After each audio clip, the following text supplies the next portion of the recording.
এক চা রয়েছে যার দাম স্বর্ণের থেকেও প্রায় ৩০ গুণ বেশি। অবাক করার মতো হলেও এটিই সত্যি। চীনের পাহাড়ি অঞ্চল থেকে সংগ্রহ করা এই চা আজ বিশ্বের সবচেয়ে দামি ও সম্মানিত পানীয়র মধ্যে একটি।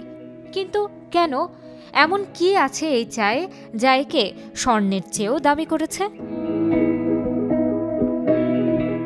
এই চা উৎপন্ন হয় চীনের ফুজিয়ান প্রদেশের উইশান পাহাড়ি অঞ্চলে। কয়েকশো বছরের পুরনো কিছু বিশেষ চা গাছ থেকে তৈরি হয় এটি। বিশেষ ধরনের এই গাছের সংখ্যা হাতে গোনা। এই গাছগুলোর পাতায় এক অনন্য স্বাদ ও সুবাস থাকে যা বিশ্বের অন্য কোনো চায়ে পাওয়া যায় না। মূল গাছগুলো এতটাই বিরল ও মূল্যবান যে সেগুলোর রক্ষণাবেক্ষণে একসময় সশস্ত্র নিরাপত্তা রাখা হতো। বিশ্বের সবচেয়ে দামি এই চাটি ডা হং পাও নামেই বেশ প্রচলিত। ডা হং পাও অর্থাৎ বড় লাল পোশাক, এমন নামকরণের পেছনে রয়েছে একটি কারণ। চীনাদের ঐতিহ্য থেকে জানা যায়, একবার এক চীনা সম্রাট মারাত্মক অসুস্থ হয়ে পড়েন। অনেক চিকিৎসা করেও তিনি সুস্থ হচ্ছিলেন না।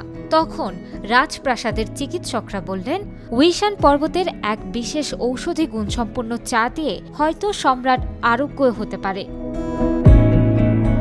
পরে সেই চা সংগ্রহ করে সম্রাটকে খাওয়ানোর পর তিনি সুস্থ হয়ে পড়েন। সেরে ওঠার পর কৃতজ্ঞতায় এক লাল চাদর উপহার দেন। চীনা সংস্কৃতিতে রাজবস্ত্র একটি পবিত্র ও সম্মানীয় প্রতীক এবং সেই গাছগুলোকে রাজকীয় মর্যাদা দান করার জন্যই তিনি এই প্রতীকী কাজ করেন।